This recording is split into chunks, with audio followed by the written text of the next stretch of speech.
All right, guys. Hey, what's up? As you can see, I'm in a new scene. I'm in a parking lot right now. I just got done working out, and I thought I'd just make this message. I've just felt led to talk about this topic, and as you can see, I'm going to be talking about focusing on the things that you can't control instead of focusing on the things you can control. And it's just really a destructive way to think. It's going to get in the way of your blessings. It's going to get in the way of your goals.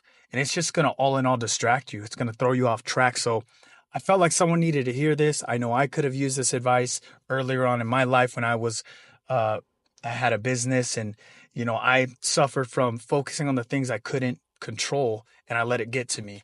And you're probably like, what are those things I'm talking about? Well, there's a lot of things you can't control. You can't control results. You can't control how fast you get those results. You can't control what other people think about you. You can't control how the marketplace reacts to that endeavor or that business you started. You can't control the circumstances you were born in. You can't control things that happen to you that other people do to you. Those are like the main things that you cannot control. And what I notice is that there was times in my life where I allowed those things I couldn't control to kind of control me because I thought too much about them. I remember when I started my first business, it was a service-based business.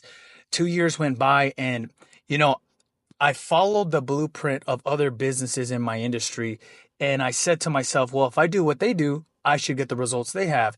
And the truth is that, you got to take into consideration um, your marketplace, your strategy is not always going to be the same compared to other people. So that's another thing you can't control too, is like the results someone else gets, you can't control that you didn't get those results. And I was kind of comparing myself to that. And I was just saying, man, it's been almost 2 years. I should have got more traction by now. I'm getting some traction, but not the traction I hoped for, not the one I prayed for.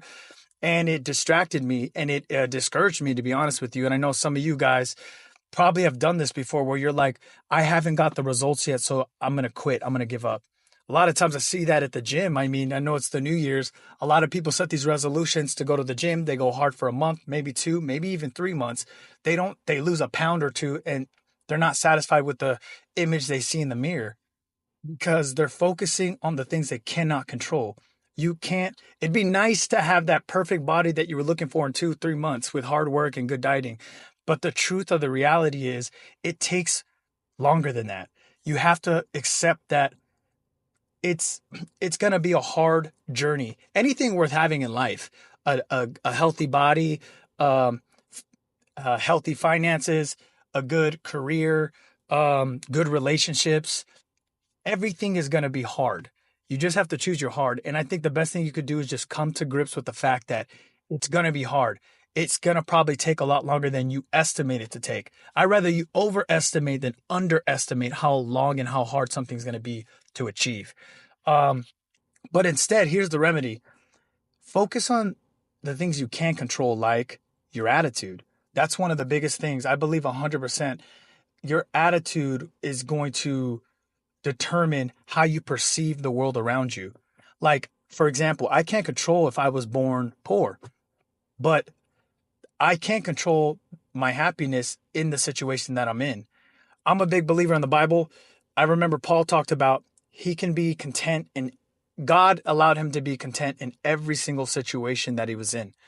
And whether he was poor, whether he was destitute, or even when he was in abundance and joyful, he learned how to be content. God gives him the peace that he truly needs. And you can control that. You could control your happiness. I'll give you an example real quick. I want to tell a story. Me and my wife, we travel a lot to Mexico, and we've been to all kinds of parts of Mexico.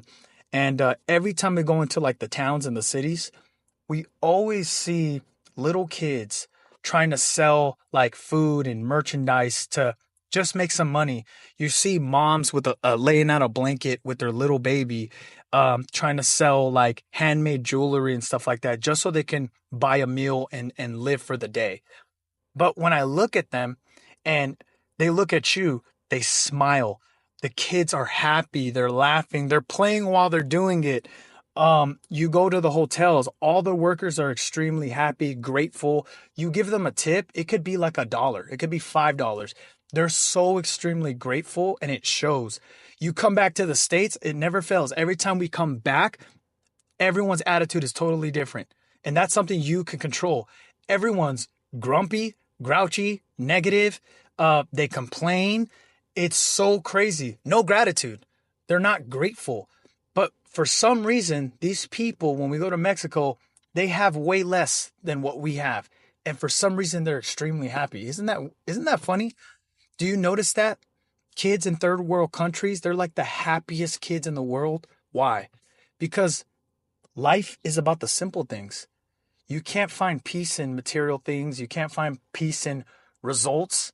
You keep focusing on those things that you cannot control. Trust me, you're going to be frustrated. You're going to give up. It's not worth it. Instead, you should find that peace and happiness in your efforts that you can control. Can you look back on the day and say, hey, I knocked those things off my checklist. Even though I didn't want to go work out, I was disciplined and I worked out. You can control those things. When people around you are being negative, do you have to be negative with them? No. You could choose to be positive. When people are gossiping, you could choose to walk away. You're in control of that. So that's one of the things you're in control of, and you should focus on that. Another thing you're in control of is your efforts. You're in control of your efforts. If you want, what I learned from personal experience, sometimes the more effort you give, you can tend to get results a lot quicker. What do I mean?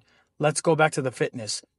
I'm going to get quicker results regardless of my genetics in the gym if I'm going 5 days a week and I'm coupling it with cardio versus a person who's only going 2 times a week and kind of eating good, but still eating junk food. Because my effort, my input is going to get me a better output. It's super simple. And you can control that. You can control your efforts. And I don't want you guys to start looking around for people to blame. You gotta humble yourself and hold yourself accountable. You know what I mean? Trust me, guys, from personal experience, you want to focus on the things you can control. Trust that God has a purpose for you, especially if you ask him. The Bible says that when you ask God in faith, he will grant you the desires of your heart. And obviously the desires have to be lined up with his will, but God will give you the desires of your heart. Ask and you shall receive. Seek and you shall find. Knock and the door shall be open unto you. I don't know what you're going after. I don't know what goals you have. But if you keep knocking on the door and you have faith throughout the whole process, you don't worry about the results. You don't worry about how fast they're going to come. You don't worry about what other people think because you can't control those things. Instead, you worry about the things you can control, your attitude, your perspective, your mindset, your efforts. I guarantee you one day you're going to look up and you're going to be there. You got to have faith along the way, though. You got to keep knocking on that door so God can open it for you. You got to keep seeking the answers to the questions that you have so that you can find them. The Bible describes searching wisdom like searching out someone who searches for treasure. That's how you got to seek the wisdom of God. That's how you got to seek the wisdom that you're looking for in your life. You got to really be diligent about the work that you're doing, right? So, yeah, I don't want to make this video too long. I'll rant because usually my videos, I have it scripted in bullet points and I can look down and that controls the time. So I don't want to go too long here. But yeah, if this helped anybody, please feel free to like the video. Consider subscribing, guys. I'm committed to making a video every single week, trying to bring wisdom. The whole point of this channel and the whole point of my life is to just be a light to people. I'm here to encourage, to help, to motivate. And I'm really just documenting my personal development journey on this camera, on this channel. And yeah, if you're down with that, subscribe, guys. I would love to build a community here. Yeah. Other than that, guys, hope this helped. Hope this brought value. Till next time, stay blessed. Peace.